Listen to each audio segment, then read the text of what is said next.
সুপ্রিয় দর্শক, এই মুহূর্তে আমরা উপস্থিত আছি কুষ্টিয়ার সদর উপজেলায় শহীদ আবরার ফাহাদ স্টেডিয়ামে, যেখানে মূলত বাংলাদেশ জামায়াত ইসলামীর আমির ডক্টর শফিকুর রহমানের যে জনসভা, সেই জনসভাটি অনুষ্ঠিত হচ্ছে। আপনাদেরকে যদি আমরা দেখাতে চাই যে ইতিমধ্যে মাঠের কানায় কানায় কিন্তু বাংলাদেশ জামায়াত ইসলামীর যে নেতা কর্মীরা তারা এসে উপস্থিত হয়েছেন এবং পুরুষদের পাশাপাশি আসলে নারীদের একটা বিশাল উপস্থিতি লক্ষ্য করা যাচ্ছে। আপনারা দেখতে পাচ্ছেন যে স্টেডিয়ামের উপরে নারীদের উপস্থিতি লক্ষ্য করা যাচ্ছে। বাংলাদেশ জামায়াত ইসলামীর আমির ডক্টর শফিকুর রহমান বলেছিলেন যে নারীদের কাছ থেকে তারা এবার বেশি সাড়া পাচ্ছেন, এমনটা তিনি এর আগে কিছু জনসভায় দাবি করেছেন। আমরা তারই প্রমাণস্বরূপ আসলে দৃষ্টান্ত এই আজকের যে কুষ্টিয়ার জনসভা, সেই জনসভায় দেখতে পাচ্ছেন। আপনারা দেখতে পাচ্ছেন যে লাখ জনতা ইতিমধ্যে এসে উপস্থিত আছেন কুষ্টিয়ার যে জনসভা, সেই জনসভায়। আজকের এই কুষ্টিয়ার যে জনসভায়, সেই জনসভায় প্রধান অতিথি হিসেবে উপস্থিত থাকবেন বাংলাদেশ জামায়াত ইসলামীর আমির ডক্টর শফিকুর রহমান। আপনাদেরকে জানিয়ে রাখতে চাই যে বাংলাদেশ জামায়াত ইসলামীর আমির ডক্টর শফিকুর রহমান কিন্তু এর আগে দুইবার কুষ্টিয়া এসেছিলেন, কিন্তু জামাতের নেতাকর্মীরা মনে করছেন যে এর আগে যে দুইবার তিনি কুষ্টিয়া এসেছিলেন, সেই দুইবার থেকে এবারের যে ওনার যে সফর সেটা একটু ব্যতিক্রমী। কারণ কুষ্টিয়ার যে 4টি সংসদীয় আসন রয়েছে, সেই 4টি সংসদীয় আসনে যে জামাত মনোনীত যে প্রার্থীরা রয়েছেন তাদেরকে সবার জনসম্মুখে জামাতের যে আমির তিনি পরিচয় করিয়ে দিবেন। দর্শক, আপনাদেরকে আরো একটি বিষয় জানিয়ে রাখতে চাই যে কুষ্টিয়ার যে 4টি সংসদীয় আসন রয়েছে, সেই 4টি সংসদীয় আসনের মধ্যে কুষ্টিয়া 3 অর্থাৎ সদর উপজেলা, কুষ্টিয়ার যে সদর উপজেলা সেটাকে নিয়ে যে আসন, কুষ্টিয়া 3 আসনের বাংলাদেশ জামাত ইসলামী মনোনীত প্রার্থী জনৈক ইসলামিক বক্তা মুফতি আমির হামজা ইতিমধ্যে তিনি স্টেজে এসে উপস্থিত হয়েছেন।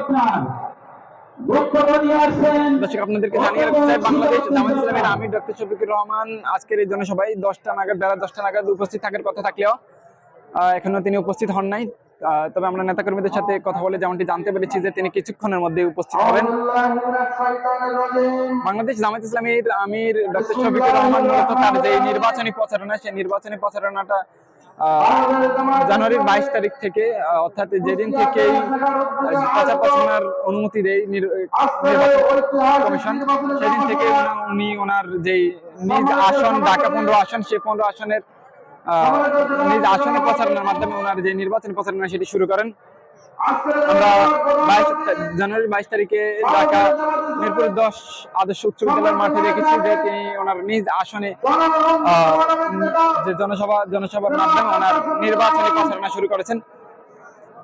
এরপর ওনার নির্বাচনী প্রচারণা নিজ আসন থেকে শুরু হওয়ার পরে উনি মূলত 2 দিনের সফরে উত্তরবঙ্গে যে জেলাগুলো রয়েছে, সেই জেলাগুলোতে নির্বাচনী প্রচারণার জন্য যান এবং 2 দিন সফর শেষে গতকাল অর্থাৎ জানুয়ারি 25 তারিখ ওনাকে ঢাকার 4টি আসনে জনসভায় যোগ দিতে দেখা যায়।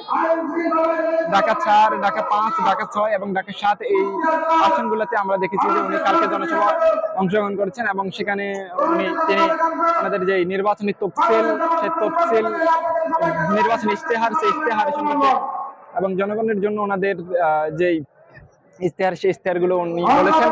সেখানে উনি দাবি করেন যে একটা গোষ্ঠী নির্বাচনের আগে রঙিন স্বপ্ন দেখিয়ে বিভিন্ন কার্ড ইস্যু করে তাদেরকে জনগণ লাল কার্ড দেখাবে, এমনটা তিনি দাবি করেন। এবং জনগণ উত্তরবঙ্গে আমরা দেখেছি যে সফর চলাকালীন উনি উত্তরবঙ্গ অতীতে যে উত্তরবঙ্গ অবহেলার শিকার হয়েছেন, সেই অবহেলার শিকার ভবিষ্যতে হবেন না, এমনটা আশ্বস্ত করেন তিনি।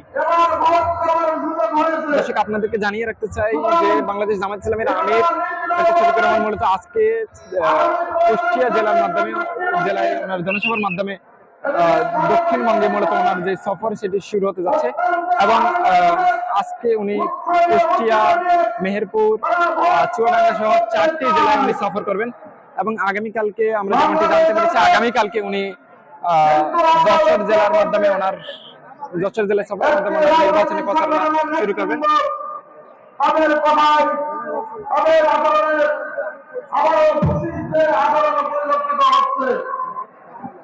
আমাদের কাছে অভিযোগ আসছে বিভিন্ন জায়গায় ব্যবহার করবো, আমাদের ভারতকে হুমকি দিচ্ছে, আমাদের বোনদেরকে বাড়ি বলা দিচ্ছে, লাঞ্ছিত করছে, ভোট কেন্দ্র দেখানোর জন্য ঘটনা হচ্ছে। আমরা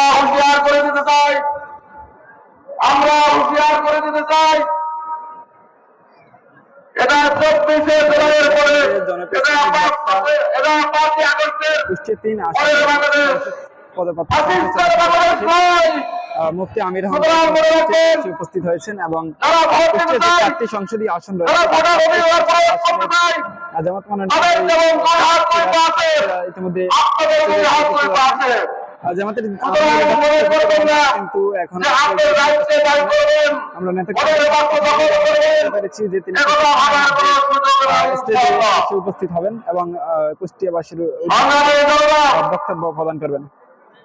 ভারত জনগণকে ধোঁকা দেওয়ার জন্য আমেরিকা চমৎকার এই কথা বাংলাদেশ জাতির সাথে প্রতারণা করছে।